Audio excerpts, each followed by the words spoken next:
Good afternoon from the conference room of the Herald News here in Fall River, and welcome to the first ever live streamed editorial board meeting of the Herald News and the Taunton Daily Gazette. I'm editorial page editor Aaron Frechette, and I'll be leading today's discussion. Today's meeting is for the purpose of helping to determine the editorial board's endorsement in the 4th Congressional District race. The candidates are expected to be respectful of one another and address the board rather than confront each other. This meeting is intended to be issue-oriented and conversational in nature. Each candidate will have an opportunity to offer an opening statement about why he's running, his vision, and a little bit about himself. They'll then be asked a series of questions by editorial board members. We will be asking questions specifically related to federal issues of concern to Bristol County and southeastern Massachusetts. In the interest of time, we've asked the candidates to limit their responses to 2 minutes, and news editor Lynn Sullivan will signal to the candidates at the 1 minute and 5 second marks. After the Q&A, each candidate will then have an opportunity to offer closing statements about why he deserves the newspaper's endorsement. So now, with all the housekeeping matters out of the way, I'd like to introduce the candidates. On the left, appropriately, we have Democrat Joseph Kennedy III, and on the right, appropriately, Republican Sean Bielat. Thank you very much for joining us today, gentlemen. Thank you. The members of our panel will be asking questions of the candidates during today's meeting. We're joined by Herald News Chief Political Reporter Will Richmond and Taunton Daily Gazette Assistant Editor Jerry Tuoti. Will and Jerry will be participating in today's session but will not be a part of the editorial board's deliberations. Next, I'd like to introduce Sean Burke, who is our publisher, the other Sean in the room. And Sean will be deferring questions to the journalists in the room today. Next to Sean are city editor Rory Schuler and news editor Lynn Sullivan. The other members of our board, associate publisher Lisa Stratton and director of content and interactive John Root, were not able to join us today, but through the wonders of modern technology and from our friends at FRG TV, they'll be online viewers joining us, like our online viewers, joining us remotely today. So we held a coin toss to determine who will go first. The winner was Mr. Kennedy, who has opted to go last. So the opening statement goes to Mr. Bielat. Great. Well, first of all, thank you for having me here again, once again. This year, my candidacy is based around many of the same things it was in 2010, which is to say jobs in the economy, fiscal responsibility. Unfortunately, we haven't seen a whole lot of progress over the past 2 years in those areas. And I think it's important that we focus on them. People are hurting. I don't need to tell folks here in Fall River that that's true. You know, we have one of the highest unemployment rates in the state in Fall River, and we're not seeing a whole lot of opportunities for growth in the current environment. So I think we have to do a couple of things. One is we have to focus on tax relief, giving people and businesses back their own money. And second, setting an environment in which regulation and what's coming is more clear to business owners and to individuals so that they can make decisions, so that they do make decisions that push growth forward. Second, over the longer term, we need to worry about our fiscal responsibility, both on the entitlement side and on the discretionary side. And third, there's sort of this broader vision of government. I believe in a government that's focused. I'm sorry, did you have a question? No. Oh, okay. Oh, that's my signal. Okay. I believe in a government that's really focused on allowing individuals to succeed through their own merits, through their own hard work, providing a safety net, but one that doesn't hold people down but empowers them to move forward. I'm a Marine by background. I have spent 4 years on active duty. I've been in the reserve for about 10 years. I went to Georgetown University undergrad, and then I did a master's in public policy at Harvard and an MBA at the Wharton School of Business. And from there, I went into a variety of businesses. First, I was a management consultant, where I spent a couple of years working with large corporations on questions of strategy and growth and market entry. I spent a few years after that at iRobot, running a $100 million product line in defense robotics, and then I've done some independent consulting, and now I'm running an online business. And so the thread here is I have that background. I have a business background. I have a national security background. At a time where business and national security issues are much more important than they have been in a while, I think it's good to have folks with that background, people who take that to Washington. Was the 5 seconds? Okay. Thank you, Mr. Bielat. Mr. Kennedy, you're opening statement. Thank you, Aaron. Big thank you to the Fall River Herald News and the Taunton Gazette for hosting us. Sean, always good to see you again. And just thank you very much for the opportunity to be here today and to try to earn your endorsement. I got into this race because I believe that our government and our country was really founded on a basic idea that every person deserves to be treated fairly. I think that our country is strongest when every person does have a real shot at creating that opportunity. And that the fundamental role of government is to lay that framework to allow every person that chance to succeed. And I think this election really is about making sure that access to opportunity stays for and remains for this generation and generations to come. Now, that really means there's a couple ways to go forward. And you've seen that here in Fall River and Taunton, basically as much as you do anywhere else in this country. And I think that really starts with getting our economy back to work, and that means a pro-growth environment. That's why I support a simpler tax code and smarter business and environmental regulations. But a pro-growth environment also means investments in infrastructure, like South Coast Rail, like the redesign of Route 79. It also means investments in local infrastructure projects or redevelopment projects, like the redevelopment of the Fall River waterfront and the Taunton bit. It also means making sure you've got a workforce that's prepared to work, and investments in workforce development programs like we've seen at Commonwealth Landing and through collaborations with Bristol Community College.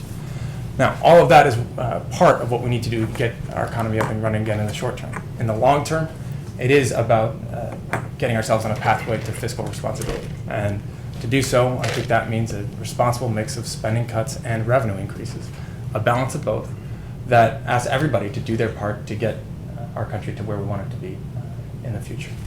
Now, I think Sean and I have a disagreement about how to go about doing that, but that's really what I think this election is all about. I look forward to talking about those choices and those consequences over the next hour and having that chance to earn your support.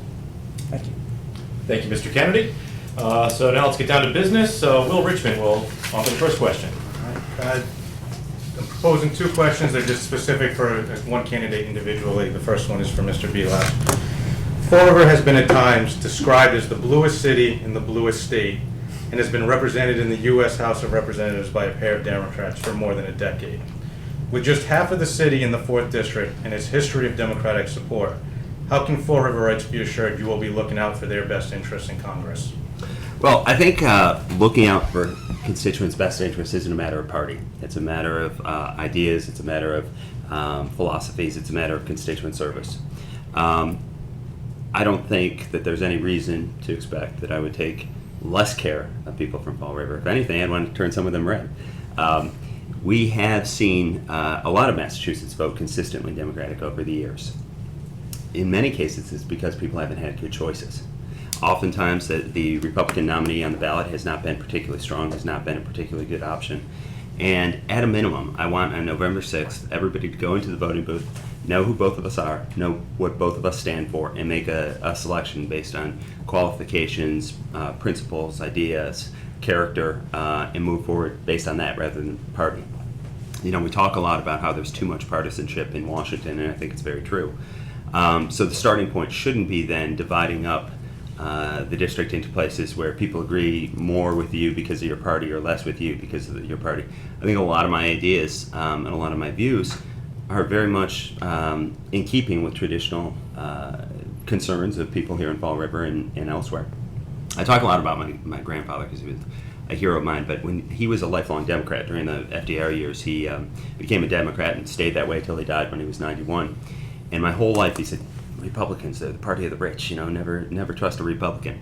When he died, shortly before he died, I had a chance to visit with him, and he was talking politics. We agreed on everything. But then he still ended it with, never trust the Republicans, they're the party of the rich. And I think there's some of that. You know, in many ways, partisan affiliation is almost like a religion. It gets handed down. Some people question it and make another decision, but many people just sort of go along with it without, you know, considering how it affects them or you know, other options. So I'm not overly concerned with the difference between, you know, the majority party in Fall River and across the district and my partisan affiliation. Mr. Kennedy, with the recent exception of Scott Brown's election to the U.S. Senate, Massachusetts has been predominantly represented by Democrats in Washington, D.C. Do you feel that Massachusetts could be better served by having bipartisan representation in Washington? No. I think it comes back to the quality and the caliber of the candidate, and I actually would agree with Sean in that regard. I happen to think that Massachusetts has been extraordinarily fortunate with the caliber of its congressional representation in Washington. And really, if you take a look at the individuals that we have serving Massachusetts interests in Washington, they are leaders in Congress and have been for literally generations.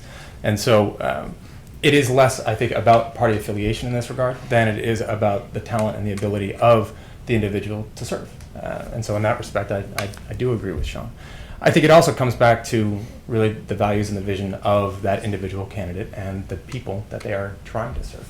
And I think what I've been trying to do throughout the course of this campaign is to get out across the district more actively than any other candidate in any other campaign in the race, knock on doors, shake hands, have cups of coffee, slices of pizza, give people a chance to get to know me, who I am, the vision that I have for this district and for this country, and hopefully over time build up earn their support and trust, and hopefully eventually their vote.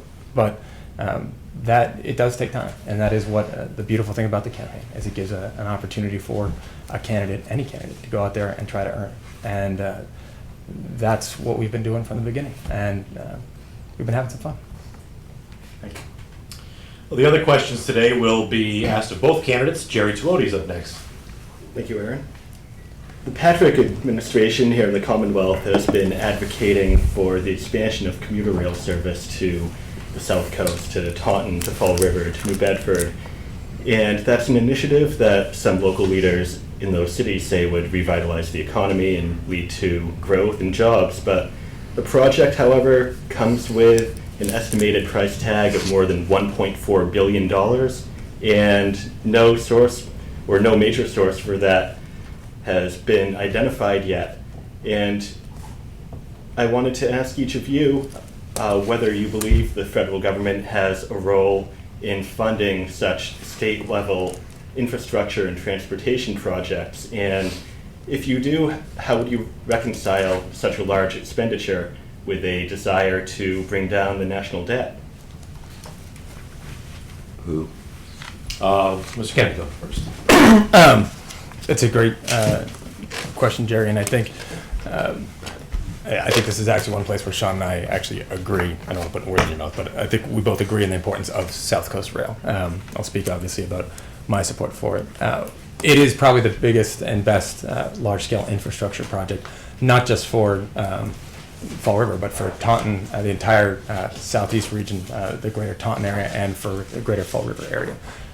It's an expensive project, but it is an essential project to try to make sure that the residents of the South Coast region and the greater area have access to the opportunities and markets in the greater Boston area. So I think for me, it really does come back to also a fundamental issue of fairness. You've got commuter rail lines that extend from Boston up to points north and points west, but not points south. And so this is really, I look at it as a key, one of the key missing pieces to really making sure that we've created a comprehensive transportation infrastructure network across Massachusetts and work its way outwards from there.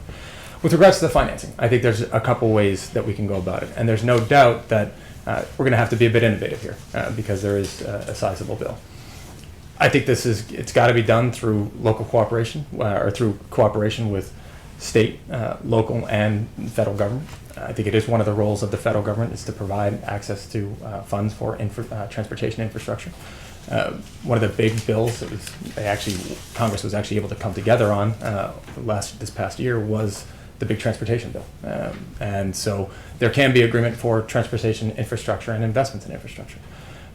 I think we also have to look at the potential really for public-private partnerships here. In the bill that was just passed, one of the clauses to it was the creation of TIFIA, the Transportation Infrastructure Finance and Innovation Act, which basically strengthens and supports public-private partnerships that are going to foster foster infrastructure investments. And I think that's a crucial part to it, looking at the creation of an infrastructure, right, to leverage private dollars and public dollars to make the investments we need. Finally, and I apologize, I think this is one place where potential casino revenues might play a role. So, sorry. Well, Joe's right. I do support South Coast Rail as well, and I did in 2010. I think that transportation infrastructure is a necessary and proper role for government to play. In this case, I think there's a large interstate commerce aspect given the proximity to Rhode Island, but also the potential for use of slow rail coming off of the extensions, particularly in Fall River with the Deepwater Port, where short sea shipping, I always have trouble saying that, is a potential huge boon to the economy in conjunction with the rail. So I think it makes a lot of sense. I think that it's clearly within the purview of the federal government, and I push hard to get the dollars for that. Ultimately, it's going to drive commerce. It's going to create tax revenue. We may not see an indirect result immediately, but over time we will. We'll see property values increase around the railheads. We'll see jobs created. We'll see decreased cost of transportation, which allows businesses to profit more. You see all these things. They're not always direct, but you see them. And over the long run, I think that the project will pay for itself. Each year, transportation dollars are appropriated. It's just a matter of getting a share of those. It's not necessarily clear, or it's not necessarily the case that all the spending would be incremental to existing transportation infrastructure spend. So I support it. I would happily and eagerly pursue funding for it, and I think it's very doable. Of course, there are environmental questions, although the Corps of Engineers looks like they've kind of given it the green light. But there's always those questions. But those are things that can be dealt with over time. Thank you. And I'll go next with my question. The southeastern Massachusetts region was dealt a significant economic development setback last week when the Federal Bureau of Indian Affairs rejected the compact between the Mashpee Wampanoag tribe and the Commonwealth. That represented a major step in getting a proposed tribal casino built in Taunton. Another federal issue standing in the way of the Taunton casino is the land and trust issue. As a congressman, what would you see as your role in helping to get federal approval of a compact if it were to come to the BIA during your term? And would you propose or support so-called Kacheri Fix legislation to make it easier for the federal government to take land into trust on behalf of tribes recognized by the federal government after 1934 as the Wampanoag? Question to me. The answer is no. I don't support the notion of moving more lands into trust. I don't think that there's a historical basis for it, in terms of relationships of tribes to lands post, 1916 or whatever the big delineation, whenever that occurred in 16 or 17. So I would not support that. I think, though, it's kind of a moot point on the basis of the court's ruling. But generally speaking, that's not a philosophy I support. Okay. And would you see yourself taking any kind of role in the compact brokering? No, because I don't support it. Yeah. Thank you. I do support the Kacheri Fix. I think again it kind of gets back to this fairness issue for tribes that did receive federal recognition before 1934. There's no problem. The Bureau of Indian Affairs allows for that negotiation to take land into trust. For those that are recognized after, there would be an issue. So I do support legislation that would make sure that arbitrary line gets reinvestigated. Now, that being said, there is a balance to be made, right? And we don't want to make it so easy that anybody can all of a sudden claim to be or any group can claim to be have Native American heritage and to actually ask to take land into trust. There has to be some standards put in place and historical ties to the region to allow for that. And so there's a balance to be struck there. But I do support the appropriate change in the legislation that would allow for that. With regards to the casino, certainly it's something that I support the local control. I support the idea that this should be not something advocated from the top down, but from the local communities. It was overwhelmingly supported by the citizens of Taunton. I think the referendum passed about 60-40. And so something that I would certainly advocate for if I was fortunate enough to be elected. Thank you. The next question will be asked from Rory Schuler, City Editor. Well, this week, the Executive Office of Labor and Workforce Development and the Federal Reserve Bank of Boston released a report titled Labor Market Trends in the Southeast Region, which focused on disturbing trends of unemployment locally. During the global economic collapse, the Southeastern Massachusetts had the highest unemployment rate among all of the Commonwealth's regional labor markets. The Southeast unemployment rate increased from 5.1% in 2007 to 9.6% in 2010. As a result, or as of August, our region's unemployment rate has dropped some to 7.4%, but still lingers about a full percentage point above the statewide rate. This report shows that our unemployment woes are concentrated among the young and those with lower education levels in this region. What will you, as a sitting U.S. Congressman, do to reverse this trend, specifically in this portion of the 4th Congressional District? Me? Please. I saw the report this morning, or I saw the article this morning, and I think it gets right to the heart of the issue that you're seeing, not just in the Southeast region, but across the country. And the report identified that middle skill job set, people with those who have maybe a high school degree, but not so much as a college degree, and those middle skill jobs that require more than a high school diploma, but not so much as a 4-year degree in order to enter into the workforce. And that's really where I think there's a tremendous potential here in the Fall River region and in Taunton as well for growth and expansion. And that's going to have to be with the partnerships for workforce development. I was over about 2 weeks ago or so at Commonwealth Landing looking at Bristol Community College and one of their new education centers that they have for workforce development. BCC just received $300,000 from the Patrick administration. Community colleges did it across the state to try to foster that type of cooperation and workforce development training, where those community colleges and vocational schools would partner with employers to understand what the needs are and the growth areas for those regions, and try to train individuals and get them up to speed with the skill set in order to get right back into the workforce. It's an issue that I've heard over and over again throughout the 4th District. We were at a medical device manufacturing company about a month ago, that is trying to expand, but they can't find the people that they need in order to fill the jobs that they have. There's about 200,000 people unemployed across Massachusetts and 130,000 job openings because they require skills that the jobless don't have. This is a tremendous area for growth, that that medical device manufacturing company, those jobs start at about $40,000 a year plus benefits. The beautiful thing about a $40,000 or $50,000 a year job here in Fall River, for that household, you're practically doubling the household income in Fall River. So this is a huge opportunity and an area for growth. Okay. Thank you, Mr. Bielat.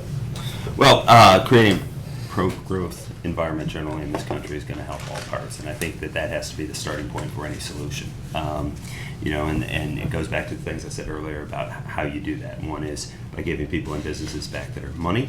There's 2 ways to stimulate the economy through by putting money into it. First is government spending. The second is tax relief. Tax relief gets you more efficient economic outcomes. And then the second is the regulatory certainty. And so right now, a lot of small business owners are saying the same thing, which is, I could hire 1 or 2 or 3 more people, but I'm not. And the reason I'm not is because I don't know what's coming in the new year. I don't know how healthcare is going to affect me. I don't know what my taxes are going to be. I don't know what unemployment insurance is going to be, so I'm sitting on my money. We need an environment nationally that's pro-growth. But in addition, we were just at Rex Cut an hour ago, which is here in Fall River, and they're doing all right. They're an employee-owned company now, and so they're not subject to the corporate income tax. They're not subject to taxes at the state level that apply to corporations. So they are able to compete, even though it's manufacturing. They're having trouble hiring, but it's not because they can't find the right skill set. It's because a lot of the people who they're talking to are saying, well, actually, I make more money on unemployment than I would coming to work for you. And I can't fault anybody who's doing what's best for their family. If unemployment is better for your family, definitely stay on it. The problem is I can fault us for creating a system in which that's true. We should be a little bit more innovative in our thinking. For instance, allowing unemployment to be portable, a scaled down payment to be portable. So now this person who's on unemployment goes to Rex Cut and says, if I get a job here, you can have, I'm making these numbers up so nobody pin me to them, you can have $200 from an unemployment payment. I will, instead of say the 1,000, get 600, and then it becomes a win-win-win. Now you're having the employer essentially subsidize for labor. You're having the employee make more than he or she would have sitting at home. They're gaining skills. Work is dignifying. It's just good for people to be at work. That's good for society. And then taxpayers come out ahead too. So there are things we can do, but we have to think about incentives. We have to think of management structures, management incentives. And we have to think what's relevant to today's economy, not what was relevant, several decades ago, but what's relevant today. And I think if we make those changes, we can start seeing a turnaround relatively soon. Thank you very much. Next question will be asked by Lynn Sullivan, news editor. Companies such as Meditech have expanded to Fall River in this region because they feel that this region can offer the workers something that maybe can't be found within the 128 sort of ring. What do you view are this region's best assets, and how would you propose using your role as a congressman to leverage those assets in driving economic development? Well, sure. This is me, I think, right? Yeah. I think, obviously a lot of these decisions do have to be made at the state and local level. And certainly as congressman, I can help facilitate some of that and push the thinking. But a lot of them are going to have to be made here in the state. You look at a company like Meditech, which wants to build around here, and they're being stymied by silly regulations, frankly. We're talking about antiquities, and a historical preservation value, which was mitigated, preventing construction, and that's just ridiculous in a time where we need jobs. I think around here you have a lower cost of labor, you have a lower cost of land, you have lower property taxes. So I think there's a lot of opportunity for this area to be of interest, particularly with a strong transportation infrastructure like we were talking about with South Coast Rail. I think part of, one thing that as a federal representative I could be very helpful with is regional planning. So the state, the local, comes up with a more comprehensive and holistic plan than we've seen recently for an environment which would encourage growth, and then some of that is going to be a federal contribution. That would be my role. I think there's some great potential here along the South Coast Road and the greater Taunton area as well. I agree with Sean about what happened with Meditech. It's a shame that the development did not happen. I know that there was actually strong political leadership from Senator Rodericks to try to make it happen, and that the Meditech, in fact, went out of their way to try to mitigate basically everything they could. And it's unfortunate that it didn't take place. That being said, there's still tremendous opportunities and potential for growth here in Fall River and the surrounding area. The biggest asset by far, it's the people. You have the most driven and talented and dedicated workforce anywhere in the world. You have people that have pride in their communities and want to lift their communities up and want to make sure that they're providing a better future for their neighbors and their families. And at least in the conversations that I've had, all they're looking for is that chance and that opportunity. I think government has a real role there in trying to make sure that they have the tools in order to unlock that opportunity. One, it's exploiting that or taking advantage of the national resources that you have here, as you did decades ago with the Quikasham River, the use for power generation. You've got a deep water port that can be developed. It's leveraging the assets of UMass Dartmouth. You've got a marine sciences center that's just outside the district, but great potential for further development. You've got an advanced manufacturing center where we had our debate a couple weeks ago. You've got a new biopark that the government, state, has tried to help refacilitate the infrastructure around it to get that breaking ground and have that under development. You've got the Phase 5 development that's scheduled in the Taunton, in the Miles Standish Industrial Park in Taunton. Phase 4 is already broken ground. Phase 5 is going to be an entire new life sciences center. Life sciences is a real opportunity for growth throughout the region because you've got existing office space through the mills, you've got a workforce that is looking for those opportunities, and you've got cheap rents. So there's a real potential there. Okay, thank you. We've made our way across the table, so let's bring it back to Will Richmond. Another question. Recently, retiring Congressman Barney Frank warned a group of supporters that if Republicans control Congress, community block development grants will be eliminated. Yet in a city such as Fall River, those grants are used for a variety of expenses, from keeping police officers on the streets to staffing positions that provide immigration assistance. What is your view for the future of CBDG funding? And if you support those cuts, how would you propose communities such as Fall River make up the difference? I'd start by saying a lot of times you have these sort of scare tactics. If Republicans get in, all these great programs are going to end.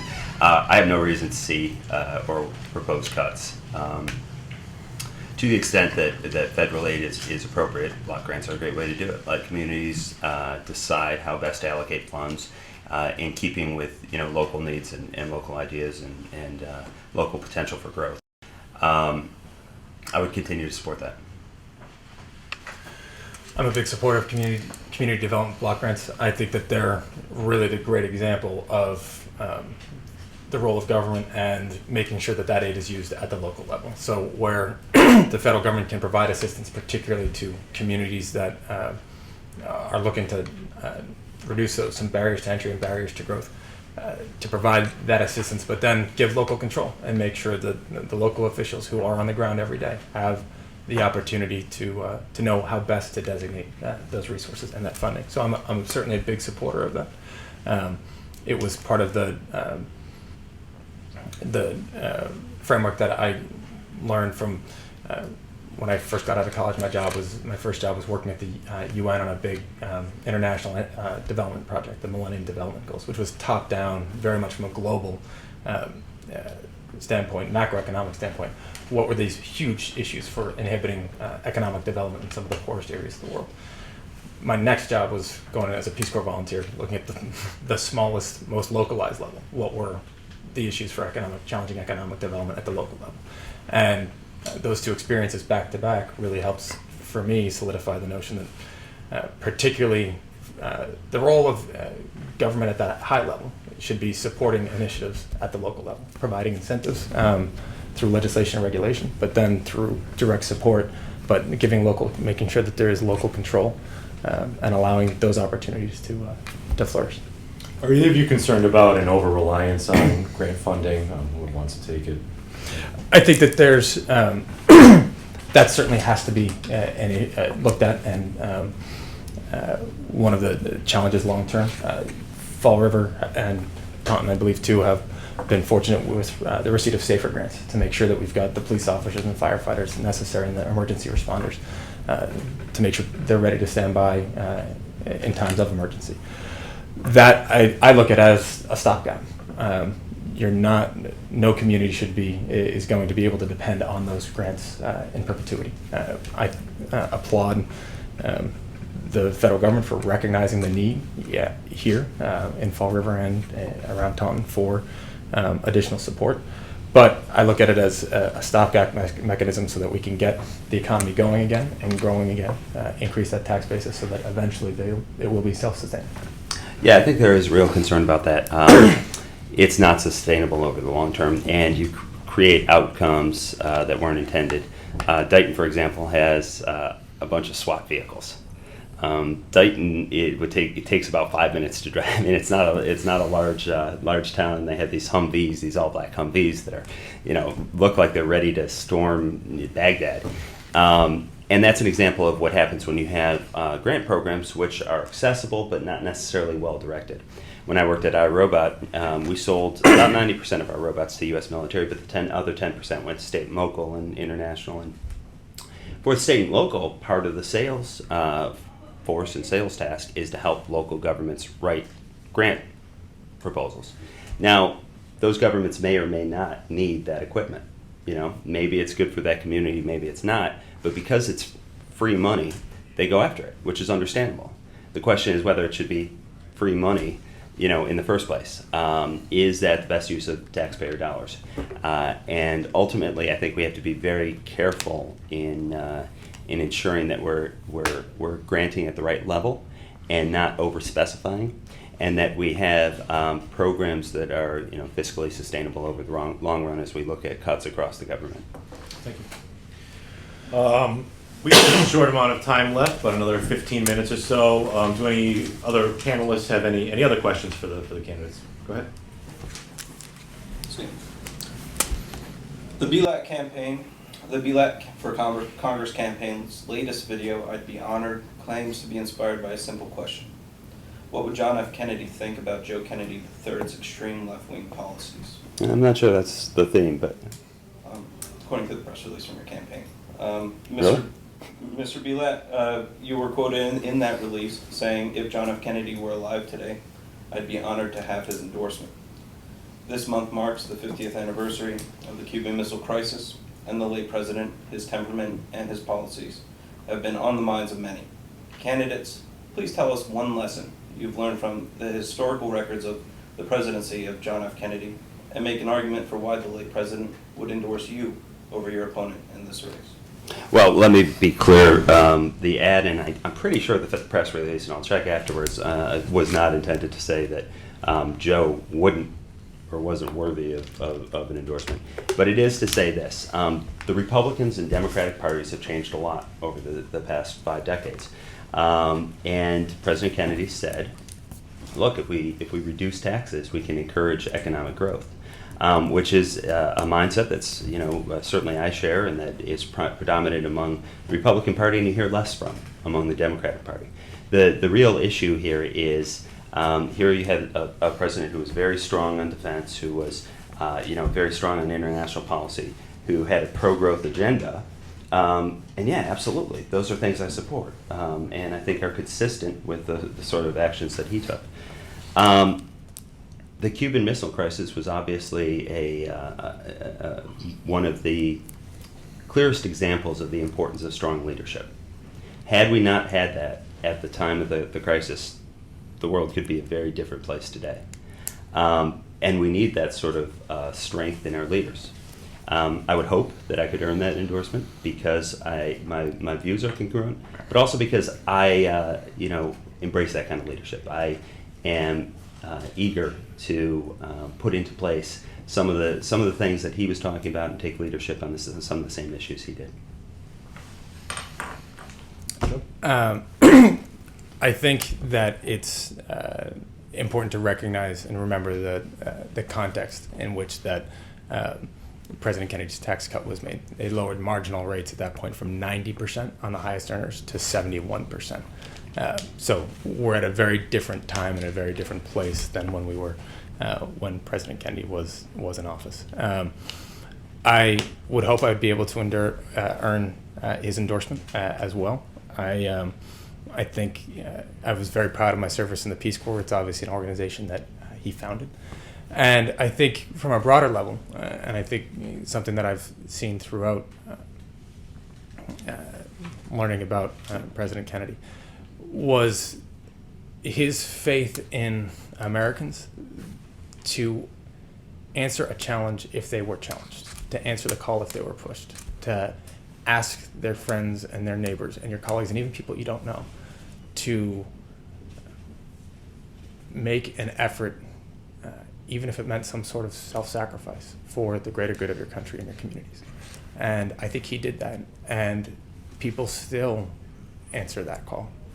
And it's something that still resonates and I believe is a uniquely American value, and certainly one that I'm very proud of. Thank you. I have another question, but if anyone else has any questions in the panel, I'll just open up. Okay. Our area here has seen more than its fair share of soldiers that have been killed in battle in Iraq and Afghanistan and other locations around the globe in fighting the global war on terrorism. Would you support removing the troops from Afghanistan, and along with kind of timeline? And would you support or oppose a preemptive strike against Iran? Go ahead. With regards, one, to the timeline for troop withdrawal or drawdown in Afghanistan, I support the president's timeline. I think that we need to withdraw as quick as is prudent. But we do have to recognize that Afghanistan was, in fact, the launching point for attacks against the United States back on September 11th. That we need to keep, I think, special forces on the ground and anti-terrorism forces on the ground to make sure that there's no vacuum that's created and allow for a safe haven for those who wish to do us harm to be able to plot and plan and carry out other attacks against the United States, either here at home or against our interests or citizens anywhere in the world. So that means that we still have, I think, a commitment to to make. With regards to, I'm sorry, what was Iran. it? Iran, excuse me. With regards to Iran, the world is not a safer place when Iran has a nuclear weapon. There is no doubt about that. I think a nuclear-armed Iran poses not just a threat to the United States and Israel, but to the region and the planet. And it's not difficult to imagine the arms race or the consequences of a nuclear-armed Iran, particularly in the most volatile and probably the most dangerous region in the world. I think that the United States and Israel have a 64-year bond of friendship, and that relationship needs to continue to be the cornerstone of U.S. foreign policy in the region. It's something that I saw when I was in Israel a couple of months ago. And I think that we have to be clear, and the international community has to be clear, and the president has been clear, that Iran cannot ever have the opportunity to obtain nuclear weapons capacity. So you would support it? All options are on the table. I think we have to, I hope that we can get through a resolution through diplomacy. We've enforced the toughest sanctions in the history on Iran. I think last week alone, the currency to real devalued by 40%, about 75% total. The sanctions, the SWIFT sanctions that have basically cut Iran off from international banking. The shipping sanctions have cut them off largely from international commerce. But we still, all options have to be on the table. Sean? You started your question with saying that this region had more than its fair share of casualties over the past decade. That's absolutely true. And so one of the issues that to me is very important, compare on a per capita basis the casualties over the past decade in Fall River to, say, Cambridge. You're going to find very different ratios. And so one of the areas that I have long been concerned about is this increasing divide between the people who make policy and the people who execute that policy. And about 1% of the people of the U.S. population serves in the military now. And that's fine. I mean, you can't expand just for the sake of familiarity. But we do have more and more members of Congress, more and more elected officials in the White House who they haven't served, they don't know people who have served, they aren't related to that experience. And so it's very easy to say we ought to send troops here. Some people are talking about Syria. We ought to send troops there. A year and a half ago, we were supporting operations in Libya without a sense of the cost, not just the actual dollar cost, but the actual human cost. And I think that's very problematic. In terms of Afghanistan, I think one of the reasons it's continued as it has over the past decade is for that very reason. It's this thing that occasionally we see on the second page of the A section, and it's so far away and we don't know these people. But there's been an utter lack of leadership. Our troops, our Marines, our soldiers, our sailors are doing everything they've been asked, and they're doing it well. But the civilian leadership has failed them. I do support a drawdown. It will be on a schedule because that's how the military works. I do not support that schedule being public. And that's when people talk about a timeline. Well, there will be a timeline. It's just a matter of whether everybody in the world knows the timeline. It's a bad idea if everyone in the world knows the timeline. I do think we should maintain a light footprint in the border regions with Pakistan, light infantry and special operations forces, and continue our strikes and our focus on the Taliban there. In terms of Iran, 10 years ago we chose the wrong war. I'm not saying we should have gone to war with Iran, but that should have been at the focus of our national security policy. It was clear then that they had the ability to deploy regional weapons, ballistic weapons, not nuclear, but ballistic nonetheless. And so for over the past 10 years, and this is not an Obama slam, this is a Bush slam, an Obama slam, a Congress slam, nobody's done anything serious to prevent Iran from going nuclear. And one of the things that I think is very important is we can have our disagreements. Prime Minister Netanyahu and President Obama can have disagreements, but it should be behind closed doors. The public face of the relationship of the U.S. and Israel is pivotal. There's only one country in the world which has a stronger reason to fear a nuclear Iran. That's Israel. They have resolve. We have capability. When you combine those two things, it's an incredible deterrent factor. No one wants war, but the way you prevent war is by showing such strength that nobody wants to fight. That they say, okay, this isn't worth our effort. And as long as we show any lack of willingness to use that force, or as long as we show separation from Israel, or as long as we show weakness in the region, we're going to increase the chances of military conflict. And just as one very quick follow-up, given your stances on military action, would you support any cuts in the military budget, or do you think it should stand how it is, be increased? I think that there. So, I'm sorry. I think that there's certainly ways that the military budget can be trimmed, and there's been an expansion in civilian employees of the military. There's projects that even the Defense Department says that they don't need, don't want, aren't going to use. There's projects that have had cost overruns by orders of magnitude. The Osprey fighter is a typical example. So there's certain areas to trim the budget. I think drastic cuts like those that would take place through sequestration without the ability, if Congress isn't able to come together, would have a devastating impact on our military. And so we have to be smart about the cuts that we make. But the primary responsibility of government is to protect American lives and land from every threat, and you can't compromise on that. Thank you, John. About half the discretionary spending budget is defense spending. 4 years ago, Admiral Mullen said the number one issue we face over the long run in terms of national security is the debt, the ever-growing debt. We absolutely have to make cuts in defense spending, but there's smart ways and dumb ways to do that. The dumb ways are to immediately turn to cutting troops, cutting weapon systems. There is no Osprey fighter. So one of the things we have to do is make sure that we have people focused on the right set of issues. Cutting weapon systems, moving troops around, that's the wrong way to start. The starting point should be the defense bureaucracy. There's an 800,000 person defense bureaucracy. They're civilians. They're not in uniform. They're not contributing directly to the combat capability, and they've grown by 67,000 in the past 4 years. And again, this is not just an Obama thing, because they grew substantially under Bush as well. But instead of cutting, we're proposing to cut 80,000 soldiers and Marines. At the same time, we're hiring about 70,000 civilians. That makes no sense. So the acquisition process, the defense acquisition process, is just rife with waste. Having worked in that area, I can tell you story after story about how things are procured in a wasteful manner, and we're buying things that we don't need.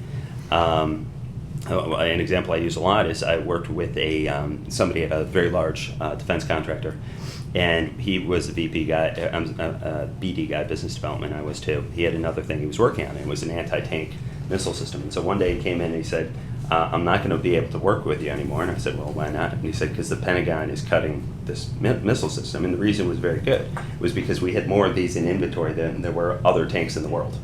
There just weren't enough potential targets out there. So the Pentagon had a very good reason to stop procuring these. Well, it became this guy's job for the next 3 to 6 months to make sure that we kept on buying these. So he lobbied the relevant senators and congressmen, and to this day, we're still procuring that missile system. So as we look at cuts across the government and what's going to impact us and what's not and where to start, it seems like a pretty good starting point to me. Thank you. All right, well, that brings us to the conclusion of our Q&A session. We promised the candidates an opportunity to respond to anything that may have come up during the session. If they'd like to respond to it, gentlemen, have you responded sufficiently, or anything you'd like to respond to? It would be more in the moment type of thing. There wasn't Okay. anything that it was egregious and stands out. I know. Okay, great. That's what we were aiming for, so I'm glad to hear that. The candidates may now offer their closing statements about why they deserve the editorial board's endorsement.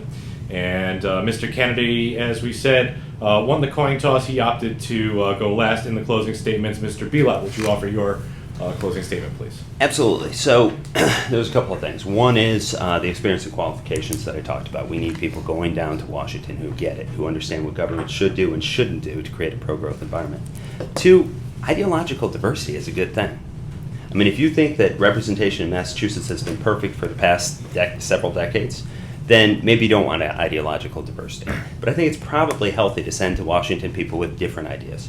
I think right now we have a majority of Republicans in the House. I think all things equal, and I'm not saying they're all equal, but all things equal, of 2 freshmen, you go with the guy in the majority party because there's more access to the perks and benefits that come with having somebody in the majority party. Third, I would just say I don't want to do this for a career. I want to come back and run companies. I want to go down there for a couple of years and make a difference. I think this is a unique time in American history where I have the background and qualifications that would allow me to lend a lot to solutions. So, try me out. I say that in a flip way, but in point of fact, that's how every election should be. It should be truly a referendum on performance. It shouldn't be driven by money. It shouldn't be driven by party. It shouldn't be driven by any of these other things. It should be driven by performance. And here's an opportunity to say, okay, here's two candidates, here's their qualifications, ideas. Who do I think is going to go down there right now and make the difference that we need? Maybe in a different environment, the answer would be different. But right now, I have the background, the outlook, the experience that would say, I'm the right guy for the job. Thank you, Mr. Bielat. Mr. Kennedy. Thank you, Aaron. Thank you very much for pulling us together. Obviously, want to thank the Fall River Herald News and the Taunton Gazette for hosting us. And Sean, always good to see you. I actually agree with Sean's question.